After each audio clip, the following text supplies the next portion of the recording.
진리의 성령님 이 시간에 오셔서 우리 한 사람 한 사람 심령 위에 충만하시고 우리를 진리에게로 인도하여 주시옵소서.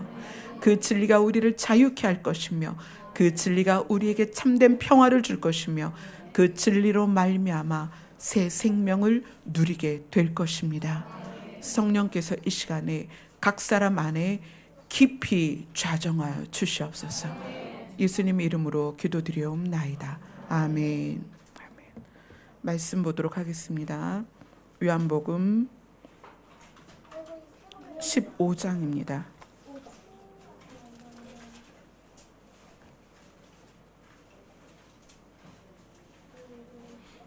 요한복음 15장 26절 27절 두 절만 보도록 하겠습니다. 요한복음 15장 26절 27절 같이 읽습니다. 시작. 내가 아버지께로부터 너희에게 보낼 보혜사 곧 아버지께로부터 나오시는 진리의 성령이 오실 때에 그가 나를 증언하실 것이요 너희도 처음부터 나와 함께 있었으므로 증언하느니라. 아멘. 오늘 본문을 보면 내가 아버지께로부터 너희에게 보낼 누군가가 있다. 이걸 얘기하죠. 내가 아버지께로부터 너희에게 보낼 누군가가 있다. 그분이 누구냐면 진리의 성령이다. 이렇게 얘기합니다. 그 진리의 성령이 무엇에 대하여 이야기할 것이다? 나에 대하여 이야기할 것이다. 나가 누구예요? 예수 그리스도죠. 나에 대해서 이야기할 것이다. 이것이 오늘 본문의 핵심입니다. 요한복음이라는 책은 정말 너무너무 귀한 책이에요. 근데 이 요한복음이라는 책 가운데에서의 핵심은 요한복음 14장부터 17장입니다. 14장부터 17장은 어떤 내용이냐면 예수님께서 십자가를 지시기 위해서 팔리시기 직전에 모여서 마지막 식사를 하시면서 제자들에게 알려주신 말씀하신 친히 예수님이 말씀하신 내용이에요. 그러니까 예수님 입장에서는 긴 시간 제자들과 대면할 수 있는 마지막 기회인 거예요. 예수님은 다 아시잖아요. 어떠한 일이 앞으로 어떻게 진행될 것이다. 제자들이 나를 다 떠날 것이다. 제자들이 나를 모른다고 부인할 것이다. 아무도 내 옆에 있지 않을 것이다. 그러면 십자가 지시는 그 사건이 있기 전에 예수님이 가르쳐야 될 모든 말씀의 핵심을 마지막 시간에 가르치지 않겠어요? 마치 유언처럼. 이것이 정말 너희에게 중요한 거야. 이것이 유언이야. 내가 십자가 지기 전에 너희랑 함께 할 수 있는 유일한 긴 시간이야. 12 제자들이 예수님 앞에 있습니다. 마지막 음식을 놓고 예수님이 제자들의 발을 씻겨주시고 음식을 먹기 전에 또 음식을 나누면서 사실 이날의 음식은 눈물 젖은 빵이죠. 예수님만 아시는 거예요.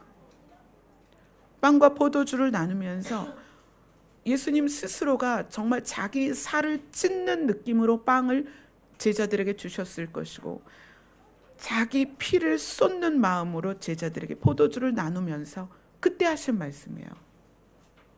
성경 66권에서 예수 그리스도가 정말 그 처절한 마음으로 나눈 말씀이 요한복음 14장부터 17장입니다. 이게 예수님이 말씀하신 핵심 진리예요. 그래서 이 14장, 15장, 16장, 17장은 같은 내용을 반복해서 이야기하시면서 같은 내용을 세분화해서 알려주시고 강조를 하십니다.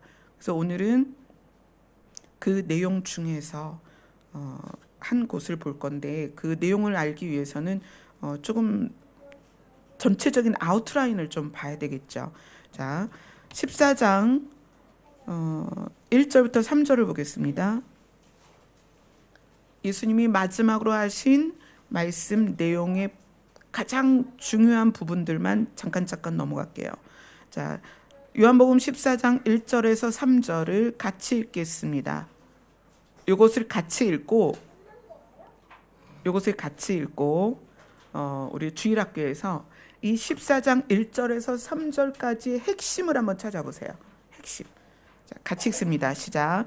너희는 마음에 근심하지 말라. 하나님을 믿으니 또 나를 믿으라. 내 아버지 집에 거할 곳이 많도다. 그렇지 않으면 너희에게 일렀으리라. 내가 너희를 위하여 거처를 예비하러 가노니 가서 너희를 위하여 거처를 예비하면 내가 다시 와서 너희를 내게로 영접하여 너 있는 곳에 너희도 있게 하리라. 자, 요 3절 내용입니다. 여기서 핵심은 뭘까요? 거처. 또 여기서 핵심은 뭘까요? 준비하신다. 또 뭐가 핵심일까요? 근심하지 말라? 영접? 또 뭐가 있을까요? 믿으라? 또 자, 이제 바톤을 어른들께 넘길까요? 자, 40세 이상 남자분 대답해 보세요. 여기서 핵심은 뭘까요? 40세 안 돼가지고 안타까워하시는 분들도 있어. 내가 조금만 더 나이가 많았으면 대답할 텐데. 나 있는 곳에 너희도 있게 하리라. 그거보다 조금 더 중요한 거는 너네 걱정하지 마라, 근심하지 마라. 요거의 포인트 뭐냐면 내가 다시 올 거다. 너 나 떠나면, 너희들 나 가고 나면 두렵고 무서울 거야. 걱정하지 마. 핵심은 뭐냐면 다시 올 거야. 내가 다시 올 거야. 14장 18절로 갑니다. 14장 18절 우리 주일학교만. 14장 18절. 자, 정신 연령이 아이다. 그러면 같이 읽으셔도 됩니다. 14장 18절 같이 읽습니다. 시작. 내가 너희를 고아와 같이 버려두지 아니하고 너희에게로 오리라. 아멘. 예수님께서 많은 이야기를 하셔야 되는데 첫 번째 이야기가 뭐냐면 내가 다시 올 거야. 내가 가고 나면 너희들 얼마나 두렵겠니? 얼마나 근심이 되겠니? 걱정하지 마. 내가 다시 올 거야. 이것이 예수님이 많은 이야기를 시작하기 전에 그 출발점에서 하신 이야기입니다. 내가 다시 올 거다. 자, 그 다음 14장 19절에서 20절을 봅시다.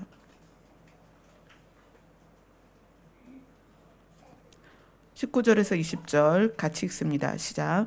조금 있으면 세상은 다시 나를 보지 못할 것이로되 너희는 나를 보리니 이는 내가 살아있고 너희도 살아있겠음이라. 그날에는 내가 아버지 안에 너희가 내 안에 내가 너희 안에 있는 것을 너희가 알리라. 자, 16장 16절로 갑니다.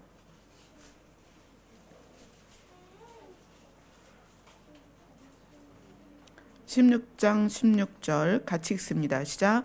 조금 있으면 너희가 나를 보지 못하겠고 또 조금 있으면 나를 보리라 하시니. 자, 여기에서의 내용은 핵심이 뭘까요?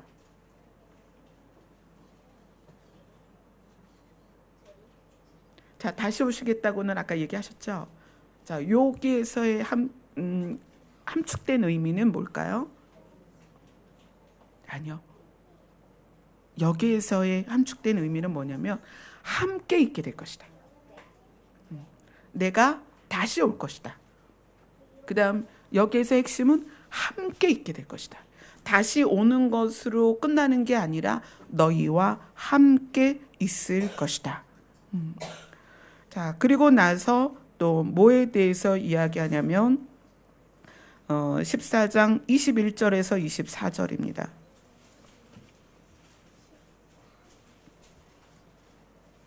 14장 21절에서 24절 같이 읽습니다. 시작.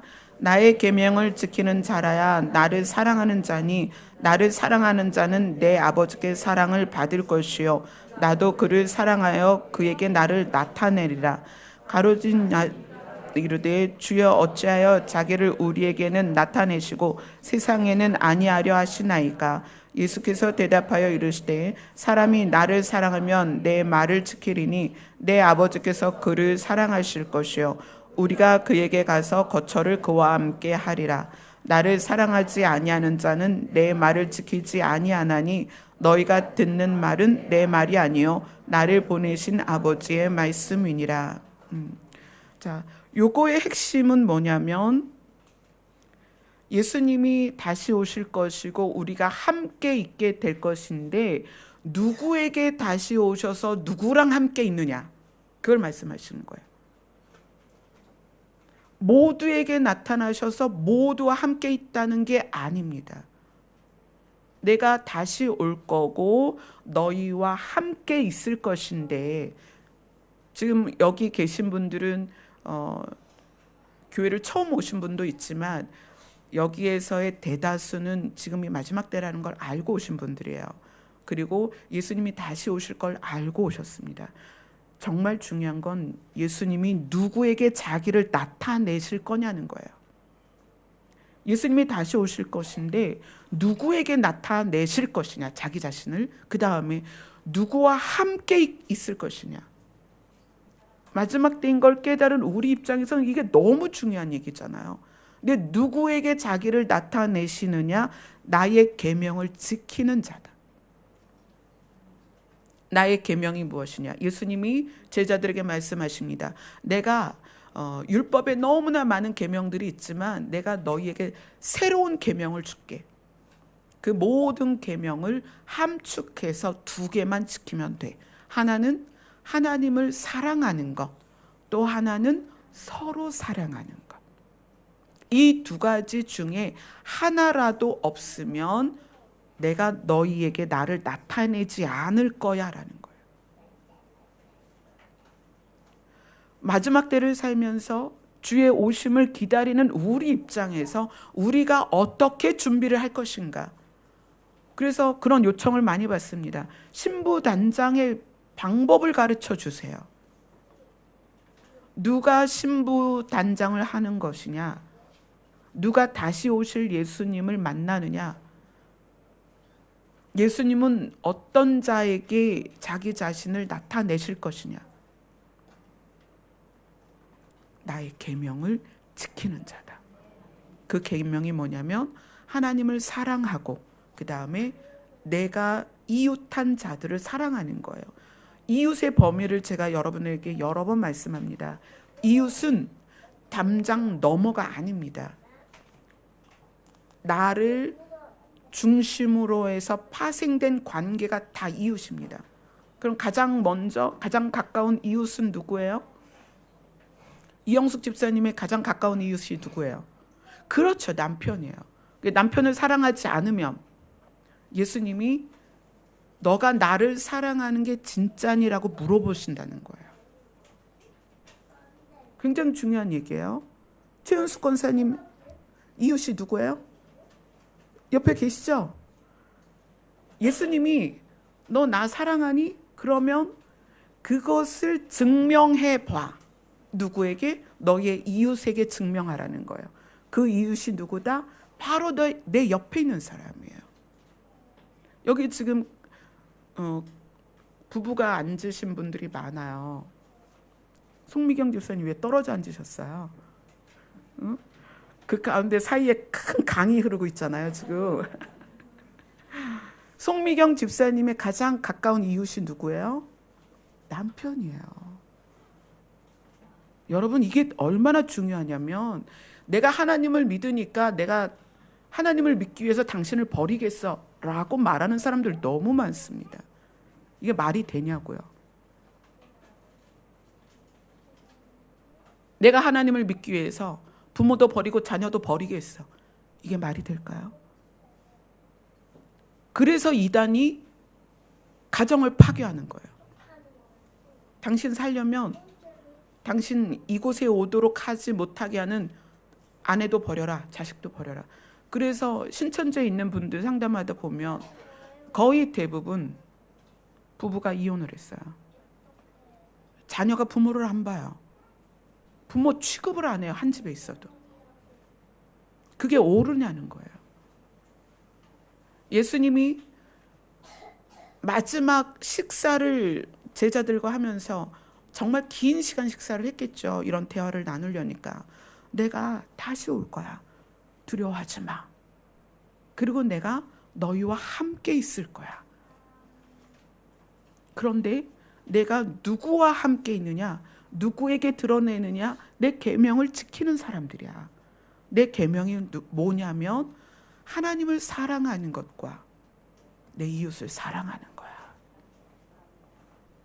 이 두 개는 무엇이 먼저고 무엇이 후가 아니라 동등하게 양립되어 있는 거예요. 그래서 너희가 하나님을 사랑하니 그것을 증명해 봐. 그러면서 구체적으로 이렇게 얘기하죠. 너희가 너의 육신의 아버지, 눈에 보이는 아버지도 공경하지 못하면서 어떻게 보이지 않는 하나님 아버지를 사랑한다고 말할 수 있니? 자, 우리 주일학교. 부모님 말씀을 잘 들어야 돼요? 안 들어야 돼요?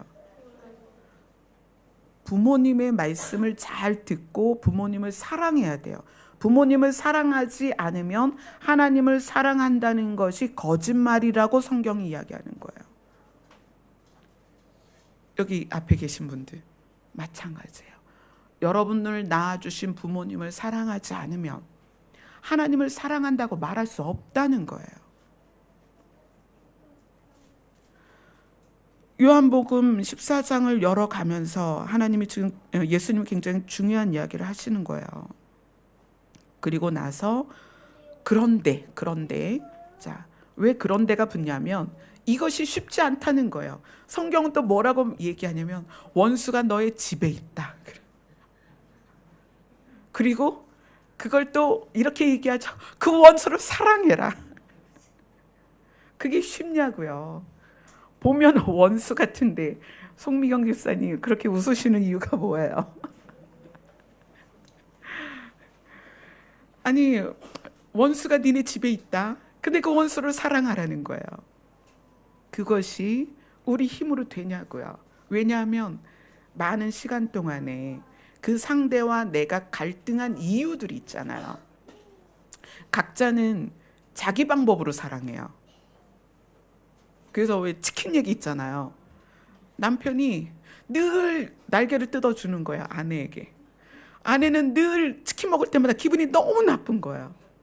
이 남자는 나를 사랑하지 않는 게 분명해. 확신을 갖고 있어요. 그게 나중에 죽기 전에 대화하다 보니까 남편은 이 통닭 중에 가장 좋아하는 부위가 날개인 거야. 그러니까 자기는 그걸 희생하고 아내에게 날개를 준 거예요. 콜라겐이 가장 많아. 이걸 먹어야 피부가 좋아져. 그리고 아내에게 그걸 줬어요. 근데 아내는 다리살을 너무 좋아하는 거야. 나는 다리를 먹고 싶은데 남편이 늘 날개 2개를 띄어서 주니까 그거 먹다 보면 다리를 못 먹는 거예요. 이 닭다리를 남편이 먹는 거예요. 얼마나 남편이 미웠겠어요. 이게 무슨 얘기냐면 자기 방법으로 사랑하는 거예요. 자기 식대로.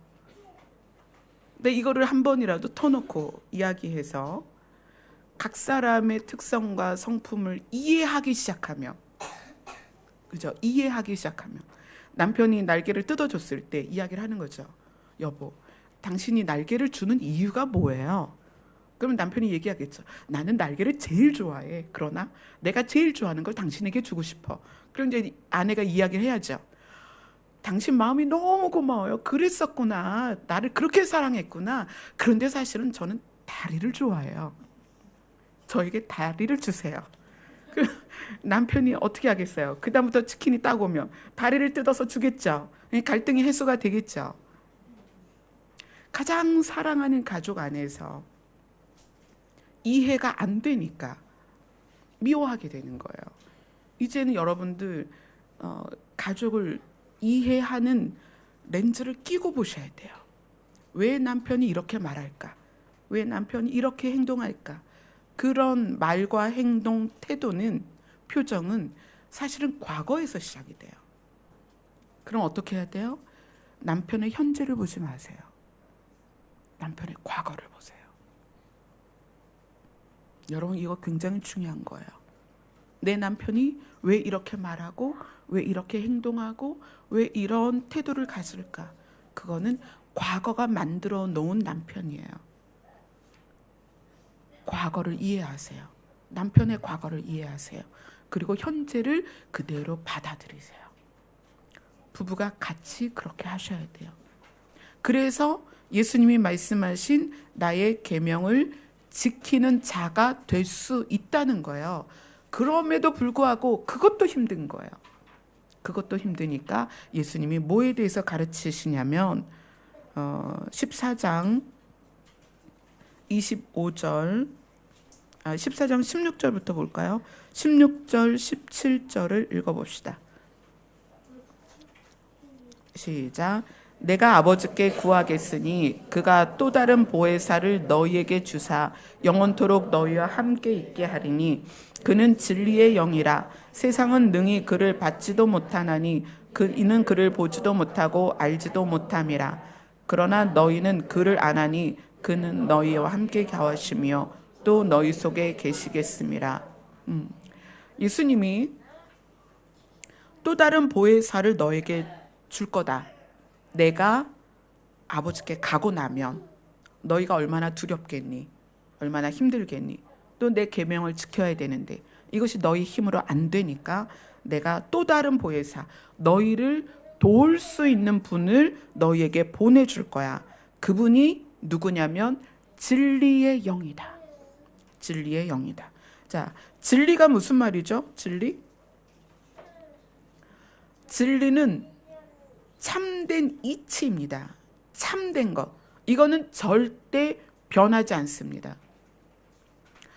우리가 과학이나 역사는 시대가 바뀌면서 내용이 바뀌고 의미가 바뀝니다. 그래서 역사는 시간이 가야 제대로 알게 돼요. 그때는 모르지만 또 과학도 A는 B다라고 규명을 했는데 시간이 지나니까 B가 아니네, A는 C네 이렇게 바뀔 수 있습니다. 그래서 그러한 것은 역사적인 어떤 사실이나 과학적으로 밝혀진 이런 것들이 진리는 아닙니다.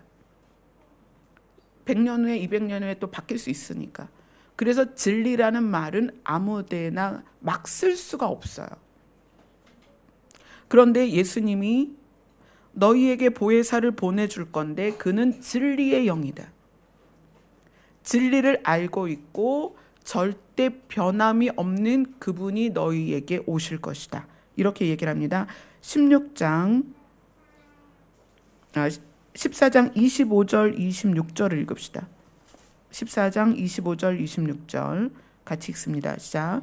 내가 아직 너희와 함께 있어서 이 말을 너희에게 하였거니와 보혜사 곧 아버지께서 내 이름으로 보내실 성령 그가 너희에게 모든 것을 가르치고 내가 너희에게 말한 모든 것을 생각나게 하실 것이다.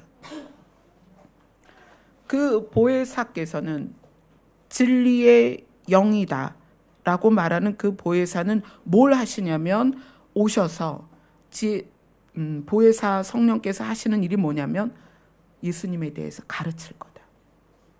예수님이 누구라고 그랬어요? 자기 자신을 내가 곧 길이다, 진리다, 생명이다. 예수 그리스도가 우리에게 주는 혜택은 생명입니다. 그 생명을 얻는 방법이 예수 그리스도예요. 근데 이것은 절대 가치입니다. 변하지 않아요. 그래서 진리라고 얘기하는 거예요. 그것을 누가 알게 하느냐? 성령께서 우리에게 오셔서 그것을 알게 하실 거라는 거예요. 자, 15장으로 넘어가서 15장 26절입니다. 26절, 27절 오늘 본문이죠. 자, 오늘 본문이 나온 배경을 지금까지 쭉 알아보고 있는 거예요. 15장 26절 27절 같이 읽습니다. 시작. 내가 아버지께로부터 너희에게 보낼 보혜사 곧 아버지께로부터 나오시는 진리의 성령이 오실 때에 그가 나를 증언하실 것이요 너희도 처음부터 나와 함께 있었으므로 증언하느니라. 예수님이 길이에요. 어디로 가는 길이냐면 하나님께 가는 길입니다. 예수님이 하나님의 나라로 가는 길입니다. 예수님 안에 생명이 있어서 우리가 그분을 통하여만 생명을 받을 수 있다는 거예요. 그런데 이것이 절대 가치예요. 다른 것으로는 생명을 얻을 수 없기 때문에 예수님이 진리인 거예요. 근데 그것에 대하여 누가 알려줄 수 있느냐? 누가 그걸 가르칠 수 있느냐? 진리의 성령만이 그것을 가르칠 수 있다는 거예요. 하나님께로부터 오는, 내가 이제 아버지께로 갈 거야. 내가 아버지께로 가면 아버지께 있는 그 성령을 너희에게 보낼 건데 그분이 진리에 대하여 너희에게 알려줄 거야. 그리고 너희도, 제자들 너희도 나랑 이제까지 같이 있었으니까 너희도 나에 대하여 증언하게 될 거야. 자, 그러면 성령님의 핵심 사역은 뭐냐면 예수님을 우리에게 알리는 사역이다. 그거예요. 성령님의 핵심 사역은 예수님이 누군지 우리에게 알려주는 것이 성령님의 핵심 사역이다. 16장 13절로 15장 26절 봐죠. 16장 13절로 15절 봅시다. 13절에서 15절 같이 읽습니다. 시작. 그러나 진리의 성령이 오시면 그가 너희를 모든 진리 가운데로 인도하시리니 그가 스스로 말하지 않고 오직 들은 것을 말하며 장래일을 너희에게 알리시리라. 그가 내 영광을 나타내리니 내 것을 가지고 너희에게 알리시겠습니다. 무릇 아버지께 있는 것은 다 내 것이라. 그러므로 내가 말하기를 그가 내 것을 가지고 너희에게 알리시리라 하였노라. 아멘. 진리의 성령이 오시면 그가 너희를 어디로 인도하냐면 진리에게로 인도한다는 거예요. 그 진리가 무엇이냐? 성경 마태복음 창세기 1장 1절부터 계시록 마지막 절까지 그 모든 것의 핵심 내용이 뭐냐면 하나님께서 이 세상을 만들고 생명을 만들었다. 그런데 그 생명이 죄를 지어서 사망에 이르렀고 그 사망 가운데서 시간이 존재하지 않는 영원한 세계로 구원하는 것, 그것을 가능케 하는 방법은 예수 그리스도뿐이다. 예수 그리스도를 믿는 것이다. 예수 그리스도 안에 생명이 있다. 그분을 믿어야 우리가 구원받아서 시간이 존재하지 않는 영원한 곳으로 우리가 옮겨지고, 우리가 원래는 죽지 않게 창조된 자들인데 아담과 하와가 선악과를 먹음으로 죽게 되었기 때문에 우리가 다시 죽지 않는 곳으로 옮겨져야 된다. 하나님의 뜻은 우리를 살리는 거다. 생명을 주는 거다. 그래서 예수 그리스도에게 생명을 넣어서 우리에게 보내주신 거다. 자, 보세요. 하나님이 흙으로서, 여러분들 이제 학교에서 그런 거 해봤잖아요. 찰흙으로, 점토로 뭔가를 만들잖아요. 그죠? 점토로 무엇인가 만들었는데 그것은 살아있지 않단 말이에요. 이 살아있지 않은 에덴에서 흙으로 만든 형상이 살아있게 된 것은 무엇 때문에? 하나님이 자기의 숨을 넣어주신 거예요. 그게 푸뉴마입니다. 그죠? 지난주에 주일 설교에서 그걸 얘기했어요. 종은 알지 못한다. 아들만 알 수 있다. 생명이, 하나님의 생명이 들어가야 살아 움직이게 되는 거예요. 근데 그들이 선악과를 먹고 생명을 잃었죠. 그래서 이 땅에서 살긴 살지만 그거는 가짜다. 왜? 점점 죽어가잖아요. 자, 보세요. 지금 여기에서 가장 어린아이가 예영입니다. 예영이가 태어났어요. 살아있습니다. 그러나 이 아이의 살아있음은 가짜입니다. 왜냐하면 죽어가잖아요. 그 의미를 아시겠어요? 사람은 누구든지 죽습니다. 그러면 살아있다는 것이 진짜인가요? 아닙니다. 여러분이 살아있는 건 허상입니다. 왜냐하면 죽어가고 있잖아요. 죽는 것이 결론이란 말이에요. 우리는 인생이. 그러면 70 80, 90, 많으면 100 이것밖에 살아있지 않고 결국은 죽는 것. 그래서 태어나는 것은 죽음으로 가는 과정입니다. 시작점이에요. 그냥 우리는 그냥 죽는 과정에 있는 거예요. 이거는 살아있다라고 볼 수 없는 거죠. 우리가 눈으로 보이는 건 다 사라집니다. 그럼 이것이 실제일까요? 아니요. 사라지는 건 실제가 아닙니다. 그럼 무엇이 실제이고 무엇이 살아있는 거냐? 죽지 않아야 살아있는 것이고요. 사라지지 않아야 실제입니다. 그래서 하나님이 그거를 진리라고 얘기하는 거예요. 진리가 무엇이냐? 죽지 않는 거고 사라지지 않는 것이다. 그 생명을 예수님에게 넣으셨습니다. 처음에 흙으로 지은 사람에게는 하나님이 직접 푸뉴마를 넣어주셨지만 이제는 예수님에게 그 역할을 주셔서 예수님을 받아들이면 그 안에 생명, 푸뉴마가 들어와서 살아있게 되는 거예요. 그래서 껍데기는 죽지만 그 안에 생명이 우리를 하나님의 나라로 데려간다. 이것이 절대 변하지 않는 절대 가치라는 거예요. 이것이 진리입니다. 이것을 누가 알게 하느냐? 성령께서 우리에게 알려주신다는 거예요. 이 절대 가치를 우리에게 알려주시는 일을 하시는 것이 성령님의 일이십니다. 자, 요한복음 3장으로 갑니다. 요한복음 3장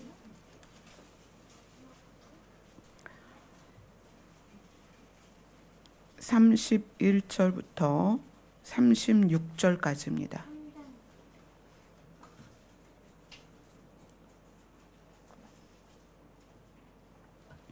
같이 읽겠습니다. 시작. 위로부터 오시는 이는 만물 위에 계시고 땅에서 난 이는 땅에 속하여 땅에 속한 것을 말하느니라. 하늘로부터 오시는 이는 만물 위에 계시나니 그가 친히 보고 들은 것을 증언하되 그의 증언을 받는 자가 없도다. 증언을 받는 자는 하나님이 참되시다는 것을 인쳤느니라. 하나님이 보내신 이는 하나님의 말씀을 하나니 이는 하나님이 성령을 한량없이 주심이라. 아버지께서 아들을 사랑하사 만물을 다 그의 손에 주셨으니 아들을 믿는 자에게는 영생이 있고 아들에게 순종하지 아니하는 자는 영생을 보지 못하고 도리어 하나님의 진노가 그 위에 머물러 있느니라. 아멘. 위로부터 오시는 이 예수 그리스도는 만물 위에 계시고 하늘로부터 오시는 이는 만물 위에 계시다. 이것은 예수님께서 하나님과 성령님과 함께 이 만물을 창조하는 자리에 계셨다는 거예요. 예수님이 하나님과 함께 성령님과 함께 이 만물이 창조되는 그 위에 계셔서 창조주로서 역할을 하셨던 분이에요. 그분이 오시는 모습을 위로부터 오셨다. 또 하늘로부터 오셨다라고 표현을 하는 거예요. 근데 그분에 대하여 누가 가장 정확하게 이야기를 하느냐는 거예요. 그분에 대하여. 하나님이 보내신 이는 하나님의 말씀을 한다. 하나님이 보내시는 이는 하나님의 말씀을 한다. 왜냐하면 하나님에 대하여 너무나 잘 알기 때문에. 그리고 하나님이 성령을 한량없이 주신다. 하나님의 영만이 하나님을 제대로 알기 때문에 예수님에게 하나님의 영을 부어주신 거예요. 그래서 예수님이 세례를 받으실 때 뭐가 임했어요? 성령이 비둘기같이 임하셨죠.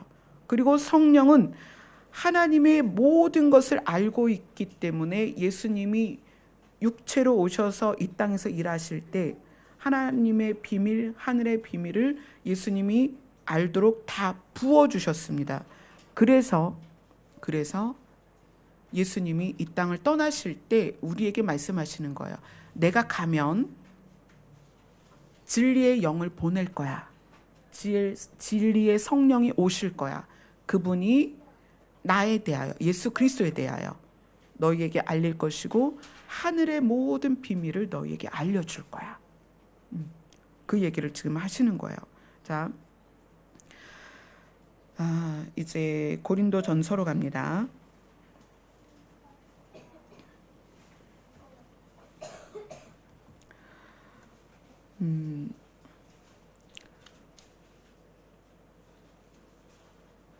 성령이라는 단어가 가장 많이 나오는 성경이 뭐죠?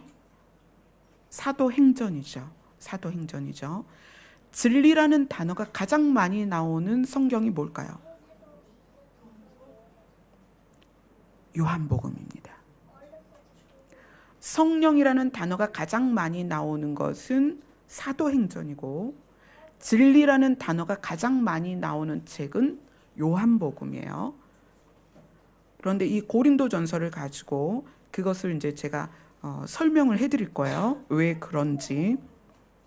고린도전서 2장 1절부터 5절까지 읽겠습니다. 이제 성령이 하시는 일에 대해서 구체적으로 나누어서 보게 될 거예요.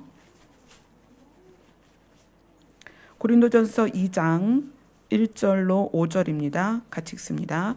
형제들아, 내가 너희에게 나아가 하나님의 증거들을 전할 때에 말과 지혜의 아름다운 것으로 아니하였나니 내가 너희 중에서 예수 그리스도와 그가 십자가에 못 박히신 것 외에는 아무것도 알지 아니하기로 작정하였음이라. 내가 너희 가운데 거할 때에 약하고 두려워하고 심히 떨었노라. 내 말과 내 전도함이 설득력 있는 지혜의 말로 하지 아니하고 다만 성령의 나타나심과 능력으로 하여 너희 믿음이 사람의 지혜에 있지 아니하고 다만 하나님의 능력에 있게 하려 하였노라. 여기에서 말씀하시는 내용은 바울이 뭐에 대해서 이야기하고 있냐면 성령의 나타나심과 능력, 4절에 이렇게 얘기합니다. 성령의 나타나심과 능력에 대해서 이야기하고 있어요. 형제들아, 내가 말로 지혜로 하지 않고 하나님을 증거하고 예수님을 증거하는 걸 성령의 나타나심과 능력으로 했다라고 이야기를 해요. 그래서 이 성령의 나타나심과 능력이 가장 많이 드러난 것이 사도행전입니다. 사도행전이 성령이라는 단어를 성경에서 찾을 때 가장 많이 등장하는 책입니다. 그래서 사도행전은 성령의 나타나심과 능력이 주를 이루어요. 그래서 사람을 살리기도 하고 병든 자를 고치기도 하고 여러 가지 기적들이 나타납니다. 다 누가 하신 거예요? 성령이 하신 거예요. 그런데 그러다 보니까 우리가 성령의 사역은 능력으로 나타나는 거에 집중이 되어 있었습니다. 그렇죠. 그래서 오순절 성령 사건, 또 그래서 오순절 교단이 성령의 나타남과 능력에 집중되어 있었다는 거예요. 그런데 그 다음이 중요해요. 바울이 뭐라고 얘기하냐면 고린도전서 2장 6절부터 14절까지 좀 길지만 중요하니까 한번 읽어봅시다. 그러나로 시작하죠. 시작. 그러나 우리가 온전한 자들 중에서는 지혜를 말하노니 이는 이 세상의 지혜가 아니요 또 이 세상에서 없어질 통치자들의 지혜도 아니요 오직 은밀한 가운데 있는 하나님의 지혜를 말하는 것으로 곧 감췄던 것인데 하나님이 우리의 영광을 위하여 만세전에 미리 정하신 것이라. 이 지혜는 이 세대의 통치자들이 한 사람도 알지 못하였나니 만일 알았더라면 영광의 주를 십자가에 못 박지 아니하였으리라. 기록된 바 하나님이 자기를 사랑하는 자들을 위하여 예비하신 모든 것은 눈으로 보지 못하고 귀로 듣지 못하고 사람의 마음으로 생각하지도 못하였다 함과 같으니라. 오직 하나님이 성령으로 이것을 우리에게 보이셨으니 성령은 모든 것 곧 하나님의 깊은 것까지도 통달하셨느니라. 사람의 일을 사람의 속에 있는 영 외에 누가 알리요? 이와 같이 하나님의 일도 하나님의 영 외에는 아무도 알지 못하느니라. 우리가 세상의 영을 받지 아니하고 오직 하나님으로부터 온 영을 받았으니 이는 우리로 하여금 하나님께서 우리에게 은혜로 주신 것을 알게 하려 하심이라. 우리가 이것을 말하거니와 사람의 지혜가 가르친 말로 아니하고 오직 성령께서 가르친 것으로 하니 영적인 일은 영적인 것으로 분별하느니라.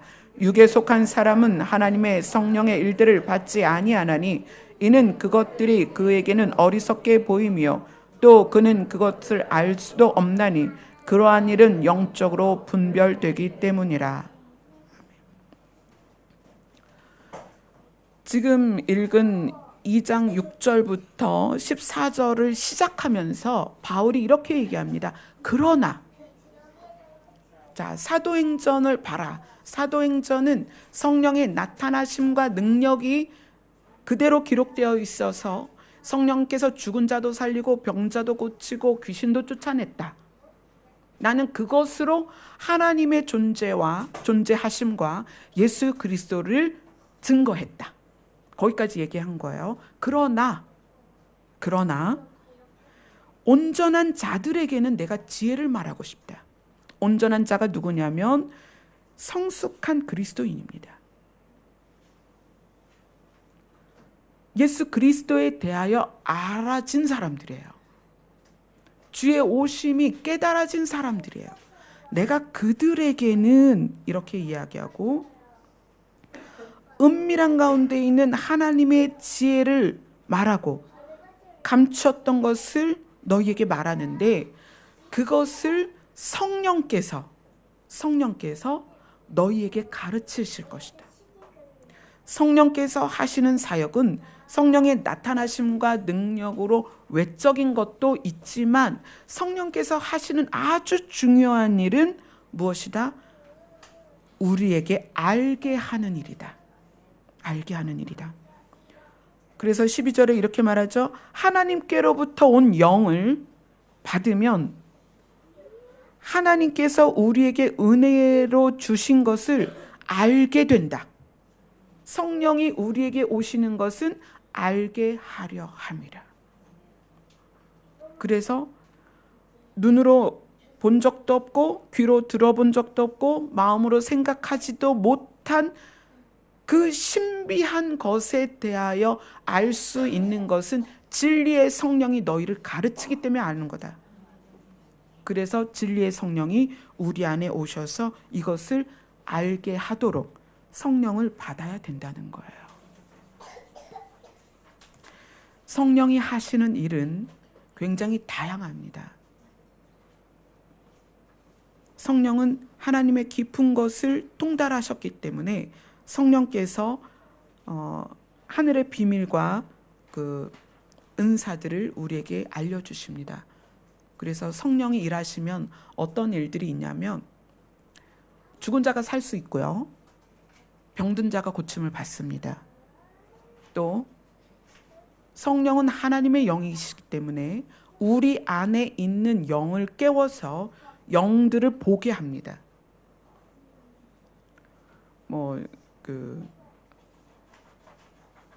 영이 실제로 우리 눈에 보이지는 않지만 때로는 영적인 것들을 우리가 보도록 우리의 눈을 여십니다.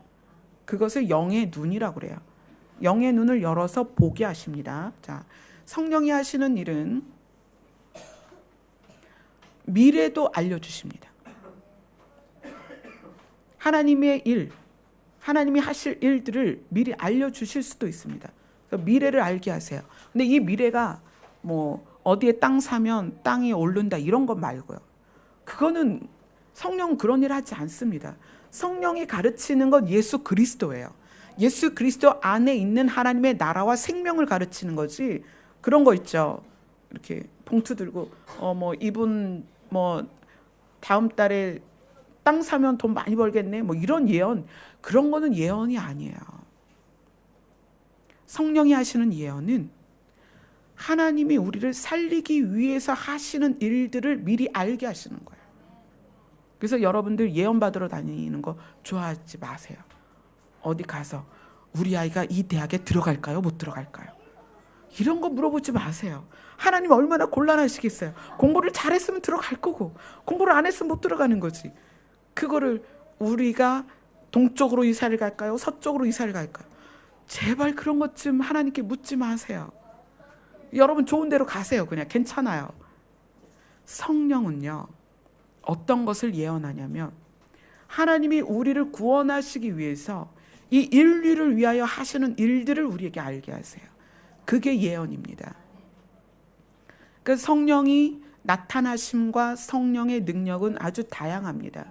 실제적인 것들이에요. 그리고 또 무엇을 하냐면 말씀을 읽었을 때 깨닫게 하시는 것, 또 들었을 때 깨닫게 하시는 것, 또 마음으로 어떠한 것에 대한 감동을 느끼게 하는 이러한 모든 일들을 성령이 하십니다. 그래서 사역이 아주 여러 가지입니다. 어떤 분들은 요즘 이제 나라를 위해서 이 시국에 관련돼서 애통하는 마음을 주셔서 나라를 위해서 기도하시는 분들이 있고요. 또 어떤 분들은 동성애가 요즘 너무 많잖아요. 그것에 피켓을 들고 정말 목이 터져라 동성애는 절대 안 됩니다 외치는 분들이 있습니다. 또 종교통합, 그 WCC나 뭐 이런 부류들이 종교를 통합해서 하나님에게 물타기를 하고 있습니다. 뭐 다양한 것들이 하나님이 될 수 있다 이렇게 얘기를 하고 있어요. 절대 그렇지 않죠.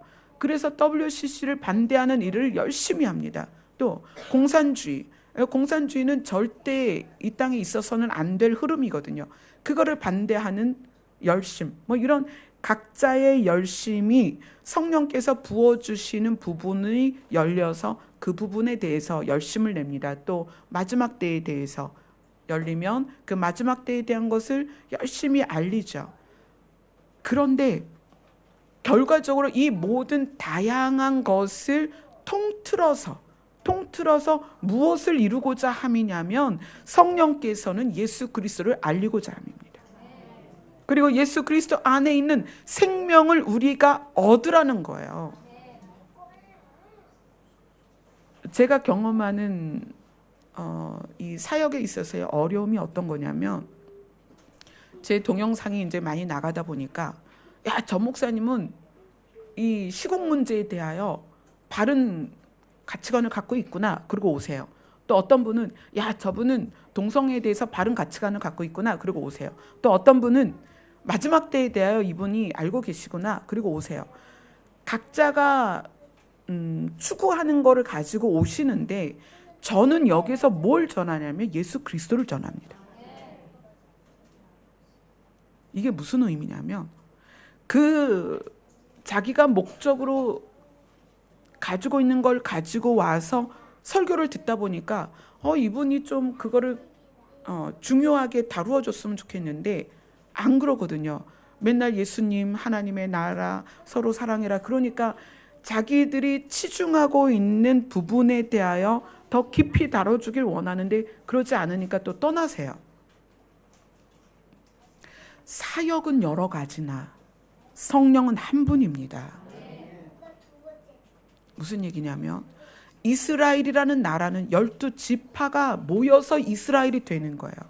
각자의 분기대로 각자의 역할을 감당하지만 저는 무엇을 가르쳐야 되냐면 여러분에게 예수 그리스도를 가르쳐야 돼요. 예수 그리스도 안에 주의 다시 오심이 있고, 그죠? 진리가 있고 생명이 있기 때문에 저는 여러분에게 예수 그리스도를 가르칠 수밖에 없는 거예요. 저는 다양한 사역을 하시는 분들을 다 존중합니다.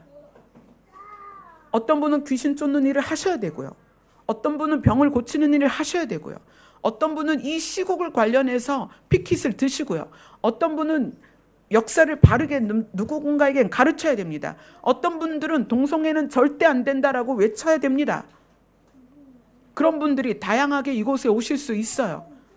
그런데 그 모든 것을 연합하여서 하나님이 이루고자 하는 게 뭐냐는 거예요. 하나님의 최종 목표는 우리를 살리는 것입니다. 하나님의 나라에 가게 하는 거예요. 우리가 다양한 사역을 다양하게 자기의 분기대로 감당하지만 강단에서 선포돼야 되는 건 예수 그리스도입니다. 하나님의 나라입니다. 그래서 그것이 충족되지 않으면 왜 목사님은 이거는 안 합니까? 또 이거를 강조하지 않습니까? 왜 이거를 안 가르칩니다? 라고 실망하고 가셔요. 그게 저는 좀 안타까워요. 모든 사람들이 각자의 분기대로 다양하게 사역하지만 성령께서 다양한 분야들을 열어주시지만 그게 성령이 그것을 통해서 이루고자 하는 것은 우리가 예수 그리스도 안에 있는 생명을 얻자는 거예요. 예수님은 우리에게 뭘 가르치고 싶으시냐면 예수 그리스도를 가르치고 싶으신 거예요. 예수님은 우리에게 무엇을 알게 하려느냐면 하나님 안에 있는 비밀을 알려주고 싶으신 거예요. 그 하나님의 비밀이 무엇이냐? 우리를 시간 안에서 썩어지게 죽어지게 두는 것이 아니라 우리를 영원한 나라로 데려가는 것이 하나님의 비밀입니다. 제가 여러 가지 부분들을 여러분들과 나누지만 혹시라도 제가 나누지 않는 것에 대하여 서운하시면 저한테 직접 개인적으로 해드리겠습니다.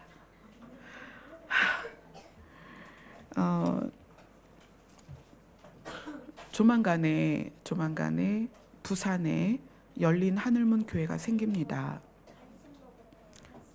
금요일 날 말씀을 잠깐 드렸는데 부산에 계신 분이 얼마 전에 올라오셨어요. 저희 교회로 오셔서 주일 예배를 같이 드리고 이렇게 말씀을 하셨어요. 부산에 열린 하늘문 교회를 세웠으면 좋겠습니다. 그러세요. 그래서 저는 지교회나 뭐 이런 거 세울 생각 전혀 없습니다. 그런 거 생각해 본 적도 없습니다. 그랬더니 지교회 뭐 이런 게 아니라 그냥 올라올 수 없으니까 너무 머니까 그분 가실 때도 비행기 타고 가셨거든요. 너무 머니까 이곳의 예배를 같이 드리면 좋겠는데 그 방법이 우리 교회에서 드리는 예배를 실시간으로 예배를 드리고 싶다는 거예요. 그래서 이제 유튜브 생방이 이제 준비가 될 건데 이것이 처음 건의가 있었던 건 아니에요. 작년부터 유튜브 생방을 해달라. 그러면 집에서도 우리 교회 예배를 함께 드릴 수 있지 않냐. 교회가 너무 멀다. 그렇죠. 그래서 제가 멀리서 오시는 분들 등록도 안 받잖아요. 등록 못하게 하거든요. 하지 마시라고. 지난주에 상담하신 분도 하지 마시라고. 한 두세 번 다녀보세요. 얼마나 지치는지. 정말 지칠 겁니다. 우리 교회는 주차장도 없습니다. 주차하시다 보면 열받으실 겁니다. 그러니까 등록하지 마세요. 저는 먼저 등록하지 말라고 말씀을 드립니다. 왜냐하면 이 주차할 곳이 없다는 걸 여기 계신 분들 다 알고 계십니다. 다 주차 때문에 어려웠던 분들이에요. 그래서 몇 주 다니다 보면 얼마나 지칠 것인가. 그러니까 그때는 또 후회하게 되니까 등록하지 마시라고 합니다. 근데 그렇게 멀리 계신 분들이 요청하는 게 실시간 생방송이었어요. 근데 저는 이제 작년부터 그 얘기를 들어오면서 때가 되면 될 것이다 라고 기다리고 있었어요. 제가 그걸 추진하는 게 아니라 때가 되면 될 것이다. 근데 그분께서 부산에서 오신 분이 자기 집에서 빔 프로젝트로 이것을 예배를 드리겠습니다.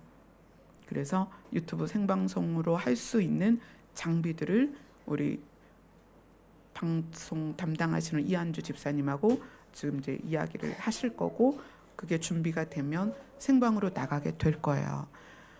이러한 일들이 뭘 말씀드리고 싶으냐면 성령께서는 여러 가지 다양한 방법으로 우리에게 예수 그리스도를 가르치시고 자기 자신을 드러내셔서 하나님의 나라를 우리가 추구하도록 도우십니다. 보혜사, 돕는 분이라는 거예요. 예수님이 자기 자신은 가니까 내가 너희를 돌볼 수 없잖아. 그래서 내가 하나님의 영, 그분이 누구냐면 진리의 성령이시다. 진리의 영이시다. 그분이 오시면 너희를 도우실 거야. 다양한 사역을 하는 분들을 다양하게 존중하고 그러면서 우리가 결국 최종적으로 하나님 나라에 가는 것에 대하여 성령이 우리 안에 계셔야 그것이 알아진다는 거예요. 그럼 여러분도 이제 성령 받는 거에 대해서 성령이 충만한 거에 대해서 아셔야 되잖아요. 다음 주에 그 진리의 성령께서 우리에게 어떻게 오시고 어떻게 충만하시고 우리를 어떻게 가르치시는지 그거에 대해서 함께 나누도록 하겠습니다. 아멘. 그래서 여러분들께서 좀 그런 부분들을 기도해 주세요. 많은 사람들이 우리 교회 동영상을 보기를 원하시는데 그것이 원활하게 진행이 돼서 저는 이것이 지교의 개념이 아닙니다. 지교의 개념이 아니고 그냥 예배를 함께 드리는 개념이에요. 그리고 그분들이 다른 교회를 다니시는 분일 수도 있어요. 네, 이 일이 잘 진행이 되도록 여러분들께서 기도를 해주시기 바랍니다. 우리 찬양 하나 할까요?